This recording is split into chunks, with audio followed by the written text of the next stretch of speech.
This Sunday, COVID, comeback and challenge. A jump in cases of a deadly mystery virus. Nearly a year and a half after the pandemic hit. It looks like a war zone. With a president refusing to face the crisis. It's one person coming in from China, and we have it under control. It's going to disappear. One day, it's like a miracle. It will disappear. And much of the country turning into a coast-to-coast ER. I've treated over 1,000 patients so far, myself. Unfortunately, I've seen too many of them die. I couldn't get through the next day of work without breaking down. Life-saving vaccines developed in record time came to the rescue. The FDA authorized for emergency use the Pfizer-BioNTech COVID-19 vaccine.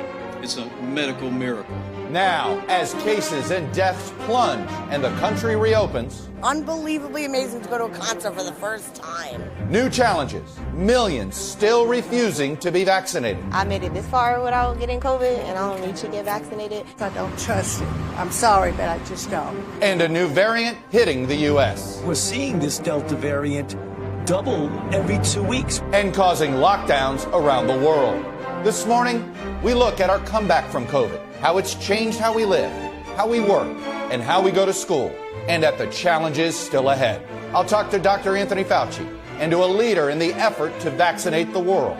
Welcome to Sunday and a special edition of Meet the Press. From NBC News in Washington, the longest-running show in television history, this is a special edition of Meet the Press with Chuck Todd. Good Sunday morning, and a happy July 4th Independence Day to everyone. Just as we now read about the great influenza of 1918 and 19, it is likely that 100 years from now, people will read about the COVID-19 pandemic. What are they going to take away from that history lesson? Without question, things have improved, with the number of cases dropping dramatically since January. Still, through the month of June, some 608,000 Americans had died from COVID-19, including over 9,000 in the month of June.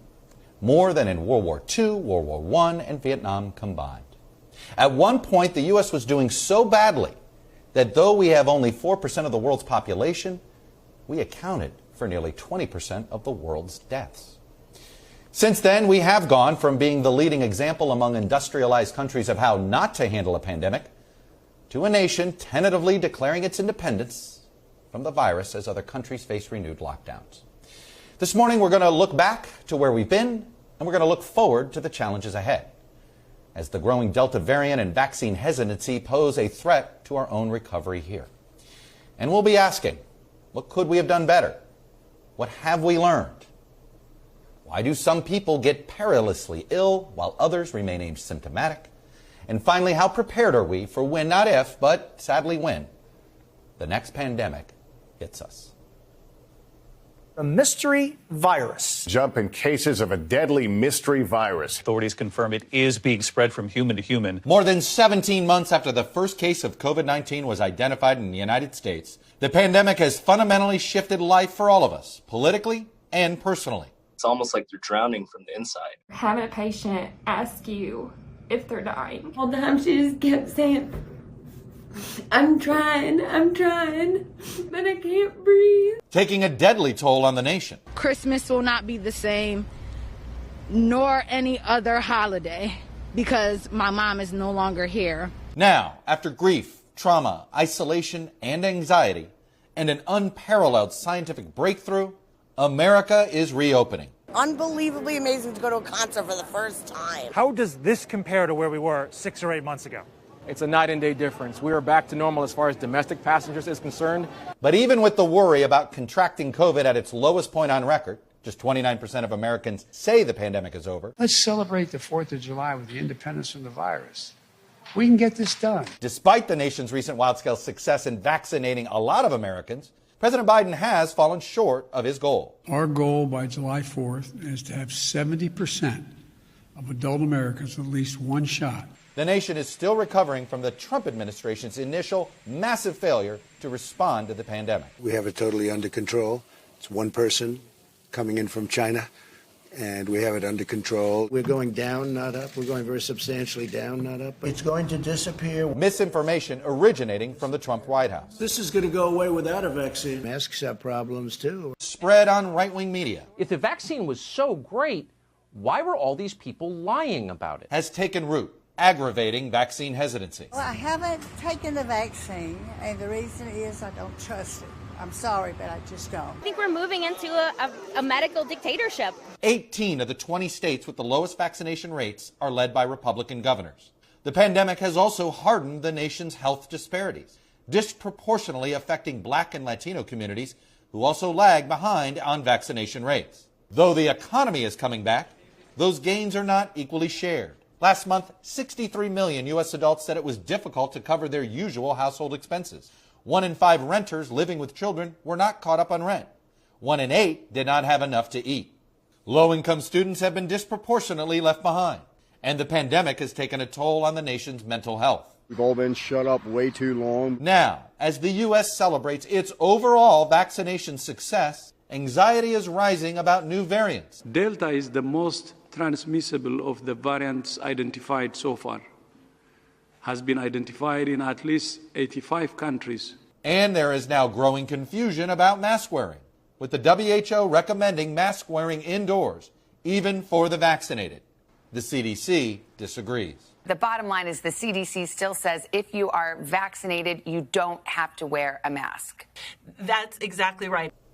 And if ever we had a guest who required really no introduction, it's the man joining me now. It's Dr. Anthony Fauci, who is the director of the U.S. National Institute of Allergy and Infectious Diseases. Dr. Fauci, welcome back once again to Meet the Press, sir. Thank you, Chuck. Thank you for having me. It's disconcerting to realize that we had nearly 10,000 people die of COVID in this most recent month that we completed in June. How preventable were each one of those deaths, and how many of them were unvaccinated? Well, if you look at the number of deaths, about 99.2% of them are unvaccinated. About 0.8% are vaccinated. No vaccine is perfect, but when you talk about the avoidability of hospitalization and deaths, Chuck, it's really sad and tragic that most all of these are avoidable and preventable. I mean, obviously, there are going to be some people, because of the variability among people in their response to vaccine, that you'll see some who are vaccinated and still get into trouble and get hospitalized and die. But the overwhelming proportion of people who get into trouble are the unvaccinated, which is the reason why we say this is really entirely avoidable and preventable. Look, we've discussed this over and over again about what's driving this. There's always been a sort of an anti-vaccine 10 to 15%. But it isn't just the 10 to 15%. There's clearly been a political divide that's put over this. Have you discovered any new breakthroughs on how to break through this wall of hesitancy? Because, again, I mean, I wanted to lead with this question. I think every death right now is nearly preventable, and yet we're knowingly watching us kill ourselves. It's terrible, Chuck. Particularly, you know, for those of us who've dealt with diseases in which you don't have an effective countermeasure, like a prevention. I mean, over the decades that I've been doing this, you're frustrated because you have diseases where you don't have an appropriate countermeasure, be it prevention or a treatment. And then when you have a situation like you have today, where you have a formidable enemy in the virus that has tragically really disrupted our planet now for about a year and a half, destroyed economies, have just disrupted us in every possible way. And yet we do have a countermeasure that's highly, highly effective. And that's the reason why it's all the more sad and all the more tragic why it isn't being completely implemented in this country. And whatever the reasons, as you said, some of them are ideologic, some of them are just fundamentally anti-vax or anti-science or what have you. But, you know, we just need to put that aside now. We're dealing with a historic situation with this pandemic, and we do have the tools to counter it. So for goodness sakes, put aside all of those differences and realize that the common enemy is the virus, and we have a tool, a highly effective tool against this virus. And we in our country are very fortunate, Chuck. We have enough vaccines to vaccinate essentially everybody in the country. And there are people throughout the world who would do anything to get vaccinated. If you look at the world situation, 10% of the world is vaccinated. We could vaccinate everybody if they would wind up saying that let's just put everything aside and get vaccinated and put an end to this terrible tragedy. Let's talk about the Delta variant. It is clearly the most transmissible variant we've dealt with yet. Is it more lethal, and how concerned are you that it could cause another spike in this country? Well, a couple of answers to the questions, Chuck. First of all, right now, the experience that we're seeing with this is that it is clearly more transmissible. It is more effective and efficient in its ability to transmit from person to person. And studies that we've seen where there have been the variant that's dominated in other countries, it's clear that it appears to be more lethal in the sense of more serious, allow you to get more serious disease leading to hospitalization and in some cases leading to deaths. That's clearly the issue. Now, with regard to your other question, what was the other question, Chuck? I'm sorry. No. It's how in danger are we in this variant creating a spike? Well, I think when you talk about how much of a danger it is to do a spike, I think you then have to look at the country as a whole and those areas of the country in which you have a low level of vaccination and a high level of viral dynamics. That's the thing that gets confusing. As a nation as a whole, we are doing very well. We have more than 50%, about 50% of the adult population that's fully vaccinated. We have now more than about 67% of the adult population that's at least one dose. The elderly have been vaccinated to the tune of more than 80%, and the deaths have gone down by that. That's the country as a whole. But we have a big country with disparity in the willingness to be vaccinated. So there are some states where the level of vaccination of the individuals is 35% or less. Under those circumstances, you might expect to see spikes in certain regions, in certain states, cities, or counties. I don't think you're going to be seeing anything nationwide because, fortunately, we have a substantial proportion of the population vaccinated. So it's going to be regional. And that's the thing that will be confusing when people look at what we do. We're going to see, and I've said, almost two types of America.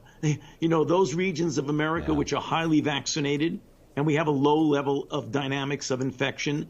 And in some places, some states, some cities, some areas where the level of vaccination is low and the level of virus dissemination is high. That's where you're going to see the spikes.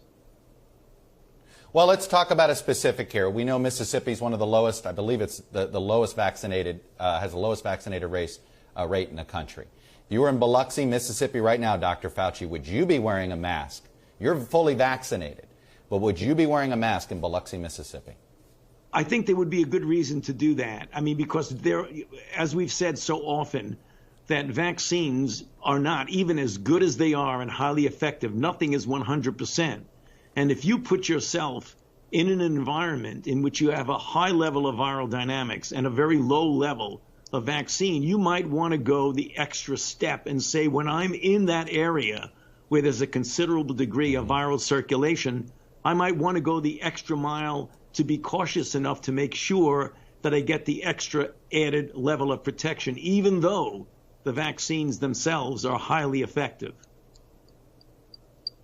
Asymptomatic spread was the real killer with this virus, right? It's what's made it so difficult to at times when we first were dealing with it. Can a fully vaccinated person be an asymptomatic spreader of the virus and, more importantly, this variant? The answer is you'd have to say yes. I mean, if you're looking at studies that are being done, we will get the answer to that because we are looking at situations where you have vaccinated people who have breakthrough infections, namely they're infected despite the fact that they've been vaccinated. Most of these people will be without symptoms. if you look at the level of virus in their nasopharynx, it appears to be significantly less than individuals who are unvaccinated, who get infected, and who have asymptomatic infection. So when you look at the level of virus to be lower, that would mean you could make a reasonable assumption that those individuals would be less likely to transmit the infection to someone else. Vaccinated person, breakthrough infection, unlikely. But it's not going to be zero, because whenever you have biological phenomena, there's always a range. But for the most part, it would be less likely. Let me ask you about, let's say you're somebody who took the Johnson & Johnson vaccine, and you've seen that the protection rate, particularly with the Delta variant, may be lower. And you wish you had gotten the Pfizer vaccine. Would you advise that person to go ahead, if they feel more comfortable going ahead and getting a 2-dose Pfizer vaccine on top of their J&J vaccine? Or are they risking some health problems for themselves by doing that? Well, Chuck, then you get to the interesting, complicated issue of making a recommendation based on data and a clinical trial in which you have data versus making an assumption that some people would say, and it's being done already, Chuck. I mean, there are competent physicians and healthcare providers who are saying, you know, with the J&J, a single dose, I'm not sure, maybe we should get a boost. You can't give as a formal recommendation from a regulatory authority or a public health authority like the FDA and the CDC respectively. But what you're seeing is that people are going ahead and making those decisions. And it really is the difference between a clinical judgment based on a feeling that, well, it's unlikely going to be a problem to do that, but you can't get a formal recommendation when you don't have official data based on good science and good clinical trials. I've asked you this before. How close are we to, we've been under emergency authorization. Do you expect, and you said before we were close, and sometimes scientifically close, 5 years can be close when you think of it in scientific terms. Before Labor Day, do you expect to be to see these vaccines fully authorized? You know, Chuck, I always have to give the same answer, and I'm sorry. I don't want to get ahead of the FDA in their deliberations, because that would be not productive. I would hope so. One of the things I think people need to understand, that when you have an emergency use authorization, it's usually under the context of the benefit is worth more. It clearly outstrips the risk. There are varying degrees of that. When you have a vaccine like the vaccines that we have now, for example, the mRNA vaccines, the numbers of millions of people who've received it, the high degree of effectiveness in the real world setting is very, very clear. Therefore, I would be astounded if we did not get full approval in the classical sense of these vaccines. Right. The FDA will have to be doing all of the dotting of the I's and the crossing of the T's. But this is a little bit different of a situation in which you have an iffy something that's been giving an emergency use authorization, and you're kind of waiting for a lot more data to convince you whether it works or not. There's no doubt when you're looking at these. So in this case, an emergency use authorization in the mind of so many of us is equivalent to a full approval when you have such overwhelmingly positive data that you're seeing with these vaccines. I want to close with, we began our conversation with, frankly, how needless these deaths were in the month of June. Needless they were in the month of May. We have the tools to prevent death and hospitalization for just about everybody. Yes, there's a slight percentage chance for some. But when you look at the pandemic as a whole, how preventable were these 600,000 deaths? And how much did we essentially do ourselves in 2020? I don't think, Chuck, I can honestly quantitate that. I mean, this is a really bad actor, this virus, globally through the whole planet. So even if you had a perfect response, you were going to see suffering and you were going to see death.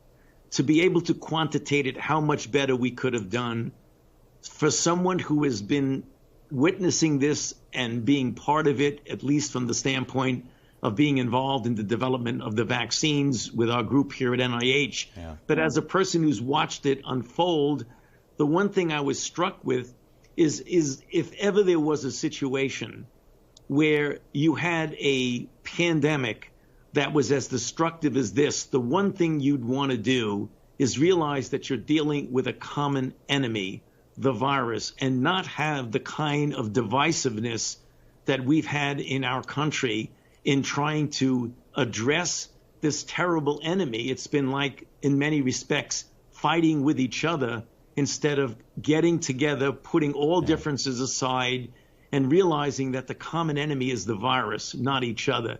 That's the thing that I've been impressed with. I can't give you a quantitation of how many deaths would have been avoided if we did not have that, but I'm certain there certainly would have been some that would have been avoided, and maybe a lot. How are you holding up? It's been a tough year on you. You've been having 2 different bosses over the last year, 2 different, sometimes a support network, sometimes not. How are you holding up? You know, it certainly has not been easy, Chuck. I'm doing fine. I focus on my job, you know, as the director of the National Institute of Allergy and Infectious Diseases. It was my responsibility to make sure that we did the science that got us to the vaccines that, as we know now, have already saved millions and millions of lives. So with regard to what we had to do the basic science, do the clinical science, get the clinical trials done, get vaccines, and now get even therapeutics, which we need to do, and we're going to be doing a lot more of that. So as far as I'm concerned, putting all that other noise aside, Chuck, and it really is noise, I just focus on my job. Yep. And when I focus on my job, I'm fine. When you get distracted from the other nonsense that goes on, that makes it more difficult. But I'm pretty good at focusing on my job. Yes, you are. And it is a massive success story when it comes to vaccines and what this government-led effort did. Dr. Fauci, thank you as always. Thank you very much for having me, Chuck. And joining me now is Dr. Seth Berkley. He's part of an international umbrella group known as COVAX, which is working to speed up the development, production, and access to COVID tests, treatments, and vaccines throughout the world, particularly those countries with less means than the industrialized world. Dr. Berkley, welcome to Meet the Press. And I want to start with paint a picture. You know, in some ways, America's in its own bubble with its vaccine supply, while you are trying to figure out how to vaccinate the world. How dire would you paint the situation right now globally? Well, certainly I won't be as positive as Tony Fauci was. And just to start and put this into perspective, this is a global pandemic. It started in a point outbreak in China, and it very rapidly spread around the world. And I think the challenge we started with is to remind people that you're only safe if everyone's safe, because viruses will mutate and they'll continue to move, and that's what we've seen. I think initially people were not taking that seriously, and we saw a lot of vaccine nationalism. We saw high coverage in a small number of countries, 75% of the vaccine being used in 8 or 9 countries. And we now see, if you look at high-income countries, about 40% of the populations are vaccinated. But in low-income countries, it's still less than 1%. And I think when India, the variant that came out of India, the Delta variant occurred, I think people woke up and said, yes, this is true, because that went to 40 countries and now to 85 countries. And we have to keep in mind that this may not be the last variant. So what we need is a global process, and we're not really there yet in terms of getting the coverage we need. Explain some of the hurdles, okay? I mean, basically you need 9 billion vaccines minus the billion. Let's say you need 8 billion people to be vaccinated. What are the biggest hurdles standing in that way? Well, I mean, there's many. So first of all, as you know, when we started this whole effort, we had no idea whether any of these vaccines would work, or if all of them did. And we were very lucky. We had fabulous science. First vaccine, 327 days.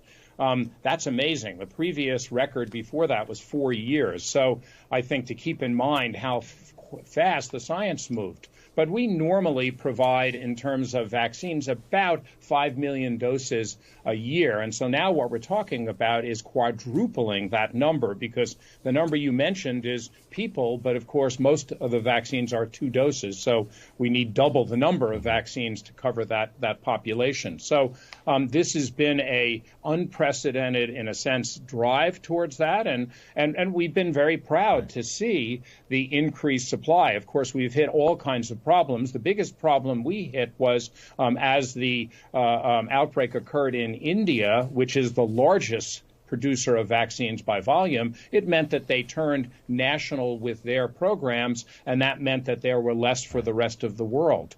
But of course, at the beginning, had vaccines been shared, we would have been able to get to healthcare workers and high-risk groups quickly, and that might have dampened the spread of the infection. We ultimately, of course, need to get there.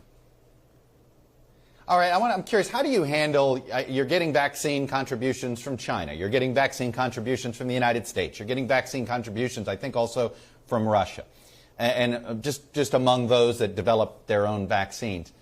The Chinese vaccine is seen as not quite as effective as some of these, the Moderna or the Pfizer vaccine. How do you deal with that as an international organization? Certainly, that vaccine is better than nothing for some people, but some vaccines are better. How do you equitably handle that situation? Well, first of all, as I said, we had no idea whether vaccines were going to work when it started. But as vaccines began to show promise, our requirement is that vaccines go through a stringent regulatory agency, that they show high levels of efficacy, that they show safety, and we require WHO pre-qualification as a standardized way to look at vaccines across the world.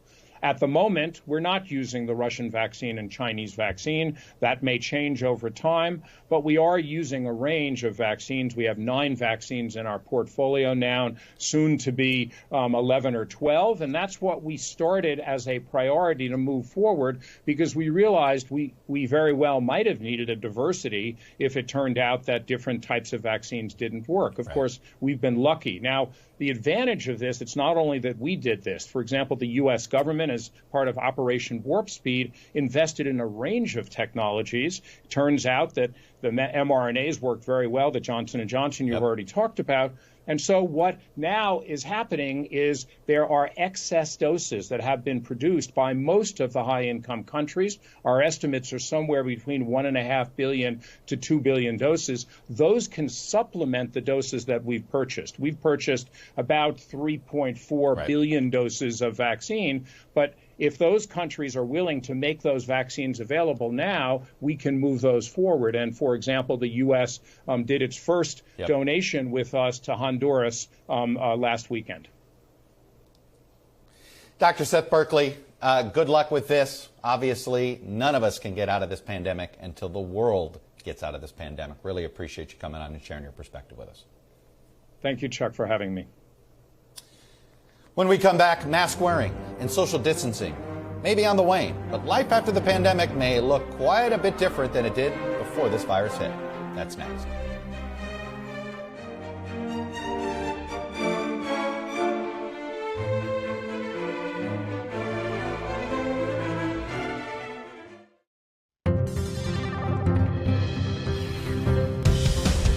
Welcome back. Data download time. We've looked at unemployment and shuttered businesses here again and again during the pandemic.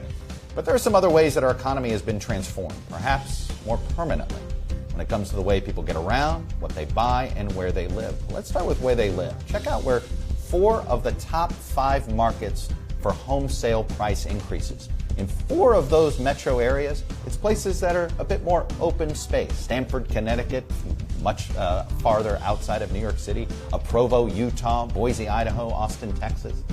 It's only number 5 in the list, San Francisco, which is a reminder that no, cities are not going to fully empty out. There are still some cities that are going to see some increases in population. But guess what? This move out of the cities in some places has led to a bit of hesitation on public transportation. Subway ridership in particular has plummeted from pre-pandemic levels. Just look at the recent work week compared to the same week in 2019. Maybe getting back to normal, but how we get around may be a bit different. So guess what? You fear the subway? You now suddenly are thinking about a car. After years of talk that people may not need more personal cars anymore, particularly Gen Z and young millennials, maybe they will never own a car. Well, guess what? New car sales way up. And look at how it's impacting car prices, actually. This May versus last, car prices are up 3% for new cars and a whopping 30% for used cars. Now, some of that increase in used cars has to do with there aren't the new cars available to buy due to that chip shortage that we've been dealing with around the world. And by the way, those used car prices, the inflation rate there is actually contributing to what appears to be a high inflation rate overall. But still, as you can see, what you're seeing here is that people may be changing where they live, how they get to and from work, perhaps for the long run. When we come back, looking ahead to how our lives have changed from work to school to public gatherings as America continues to reopen on this 4th of July weekend. As everybody gets back to life post-COVID, I think it's going to be important for organizations to just clearly identify why this is a great place for people to work and why this is a great place for you to be a customer. The money that we are waiting for from the Small Business Administration is the absolute lifeline, and it cannot come soon enough. We cannot open until we get that money. We've learned a lot through the pandemic. A lot of these things are brand new for us. We're going to fail forward, but at least we're going to be trying something new for our families.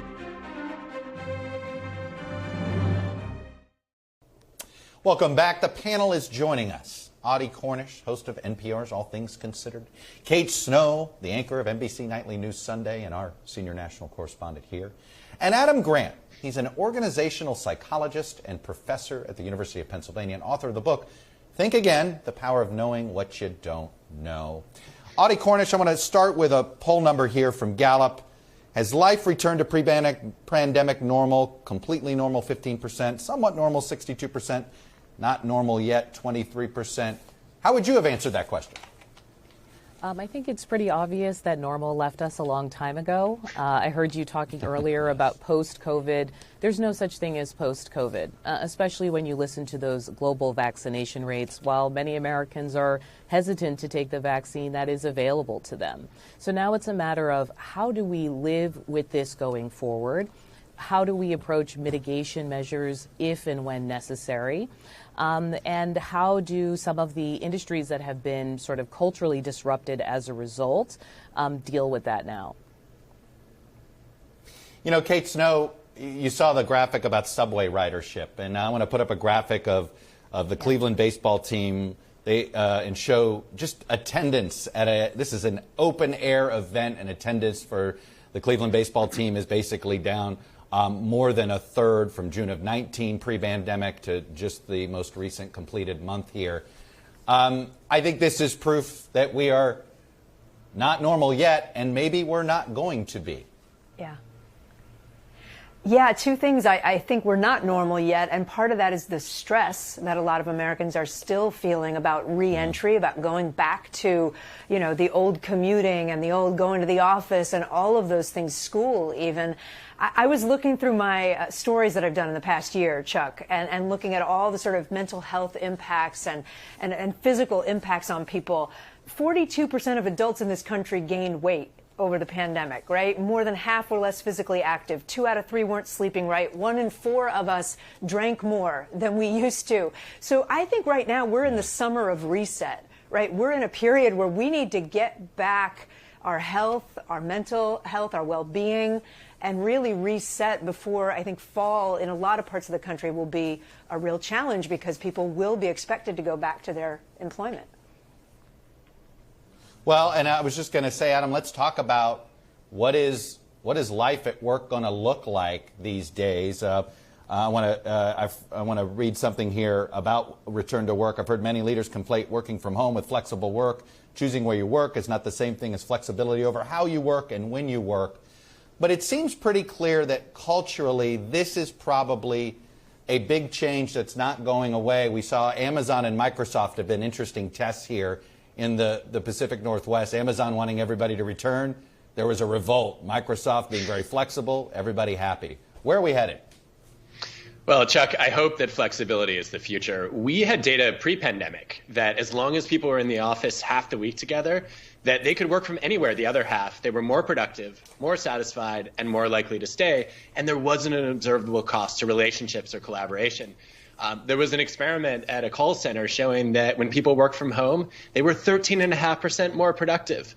And I think it's been very, very slow for organizations to adapt to that. 2020 forced us to rethink that. And now as people start to come back to some version of the office, I think that employers that force people to be on site all the time are going to lose the war for talent, and they might not be around for a very long time. And speaking of work, I want to talk about the issue of vaccine mandates because it sort of gets back, Audie, to what you were talking about at the beginning. I'm stunned by this number here. I'm going to put it up. A majority of employed Americans apparently are against vaccine mandates, not in favor. Obviously, we've had a political divide on vaccines. We've seen aggressive, the idea that the cruise industry has been held hostage in the state of Florida because they would like one and they're not allowed to have one. I feel like this is culturally getting in our way. You can't send your kid to public school if you don't get the measles and mumps vaccine. Is this something we ought to culturally try to change the minds of? Well, I think there are so many ways that COVID was kind of like a low tide that sort of revealed all the different sort of divides and ways certain systems have atrophied or trends that we were already seeing. We were already seeing this reluctance when it comes to vaccines, right? We were already even seeing that in schools. We considered it sort of pocket or fringe, and now this is showing us how these things can metastasize and create greater problems. I don't think we can answer that here in terms of work because some of this will be done as a battle in courts, right? Because there are rights that employers have to say this is what we need our workforce to do, please comply. And some of it will be done by the employees, right? People who will move. And I think there's a lot of talk, for instance, about the 4 million people who quit their jobs, right, in recent months, and how kind of eye-popping that number was, considering the concern about unemployment. There is a percentage of people who are voting with their feet. Well, I was just going to say, Adam, how much is this going to impact? Are we actually going to see rising wages? There's not a fast food restaurant in America that doesn't have a help wanted sign. And a lot of us are wondering, well, maybe raise your salaries. I don't think we know yet. I think that what we're seeing right now is a short-term response to a dramatic shift in what people are able to do and what kind of work that they're willing to do. One data point that really surprised me, though, is that more than half of Americans say that they want their next job to be working independently for themselves, either as entrepreneurs or in the creator economy. And so I'm not sure that rising wages are going to be enough to give people that sense of freedom and flexibility that many of us got a taste of during the pandemic and are now saying we want more. But I think only time will tell. But, Kate, it also, I think, is going to increase demand. You brought up this mental health issue. There's many companies that don't provide mental health care coverage. Maybe they provide physical health coverage, but not mental health coverage. And now I think more people realize this is not a perk. This is a necessity. Yeah, well, that's a huge issue that was revealed, as Audie said, when the tide washes back and you see things more clearly during a pandemic. We have had a mental health crisis in this country for decades now. And for the past decade, the numbers, we're constantly reporting on the numbers of anxiety and depression, particularly among our kids, rising. And the issue of access that you just raised, Chuck, has been an issue for years also. There are not enough psychologists and psychiatrists in this country, and there's not enough access and insurance coverage to go to those people. And with the pandemic, the rise in demand for that kind of help was so great that you've got people on waiting lists. You've got places in the country where there's one child psychiatrist for every 100,000 children. Yeah, I know, and there's so many new apps and attempts, to try to deal with this crush with Zoom sessions and things like that. Go ahead. just for a minute, because I think she's bringing up such a fascinating point. You know, insurers didn't even know how to cover telemedicine visits, right? I mean, that wasn't even widespread. Yeah. We were doing some reporting on a medical school that is focusing on teaching virtually students webside manner, right, instead of the bedside manner. There are actually going to be some long-term shifts that we are going to see because culturally we have embraced some aspects of remote work and remote interaction. Yep, no doubt. All right, when we come back, we're going to do more of this as well, but we're going to talk about family reunions and some of the other moments of, yes, joy, but perseverance as well in what was a very tough time for COVID.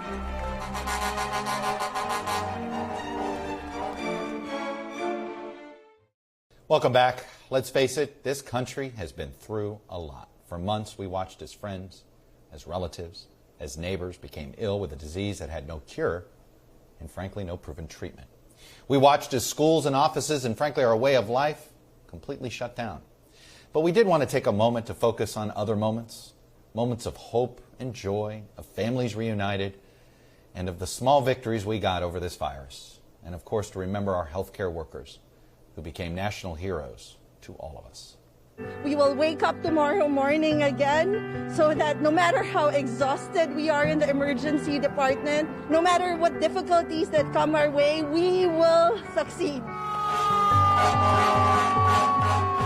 has been some very hard weeks for the staff, but they stood up, they stood strong, and they will continue to be here to support this community.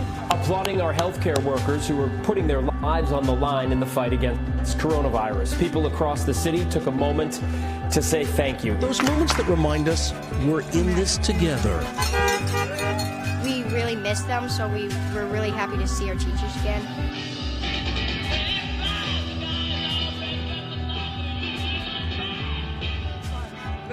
Look, Elijah.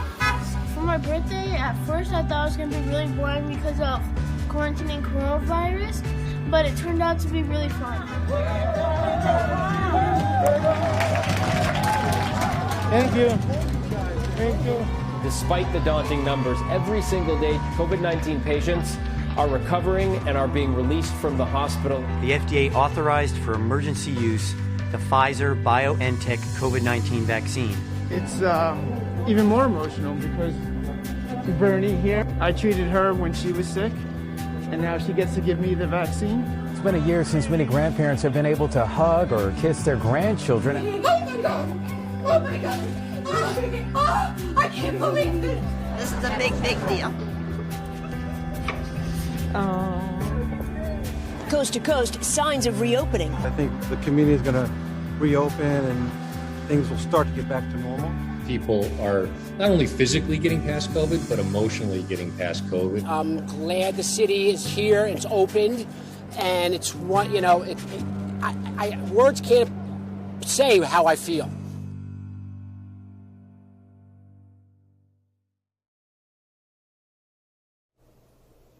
Welcome back. There's no doubt that COVID was an MRI on our society. I want to put up one graphic here that I think shows it sadly so well, and that is life expectancy broken out by race and ethnicity.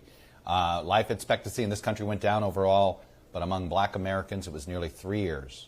Among Hispanics, nearly 2 years, and among whites, less than a year. Audie Cornish, this revealed what we saw throughout the pandemic. Black and brown Americans were more at risk, had worse access to health, all of this. This, to me, if we don't see it now, the fixes we've got to make in response need to be prioritized. And also the harm to these communities. I mean, if you know somebody who has lost someone to COVID and you're vaccinated, now is also the time to reach out and grieve with them. I mean, grief in isolation is monstrous. And this is the moment where I think we also need to reach out and acknowledge and comfort each other in the face of all of this harm. Kate Snow, we've talked a lot about mental health, but this, the income inequality in this country was revealed way too often, whether it's in education, whether it was in health.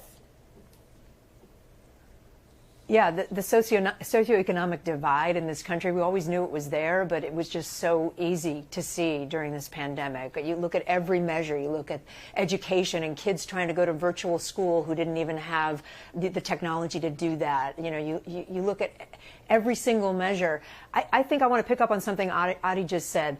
I think that we all are culturally going to have to reevaluate our lives to some extent right now, too. I hear a lot of people saying they don't want to go back to the speed of life that we were living before, the frenetic pace that many of us had in our lives. And people are valuing community. People are valuing family time, quiet time, in a way that in some ways I think this pandemic fully changed us and made us appreciate things that we didn't maybe before. Adam, I've never had a closer relationship with my kids this last year than with COVID, and it's something you're like, boy, why did it take a pandemic to do this? And I know I'm not alone.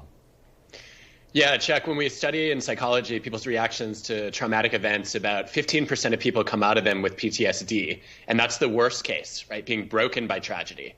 Over 50% of people, though, experience the opposite, post-traumatic growth. It's a sense of not just bouncing back, but bouncing forward, feeling like you're closer to people. You have deeper connections. You have a renewed sense of strength. I got through that. I can get through almost anything. And especially seeing new possibilities and having a new sense of purpose. And to Kate's point, I think a lot of us are doing a lot of rethinking right now. This past year has been a checkup on our careers, our families, where we want to live, and how we want to spend our time. And we should not let that crisis go to waste. Audie, what about what we do for a living? I mean, I've never felt more powerless, with the platforms you have, the platforms Kate and I have. We live in these hardened bubbles like ever before, and these information bubbles have caused death. I would say that obviously misinformation is a concern, but it was prior to COVID. So the question is, what are the solutions? And I think the shine is off the apple when it comes to big tech. And more of these conversations are being more serious. They sure are. Really appreciate all of you today. Very thoughtful panel to have on what many of us are hoping really is a different kind of Independence Day. Anyway, that's all we have for you today. Thank you for watching. Enjoy the rest of your July 4th weekend. And remember, you want freedom? Celebrate freedom. If you haven't been vaccinated, get vaccinated. And if you have relatives who haven't, encourage them to do it. We'll be back next week. Because if it's Sunday, it's Meet the Press.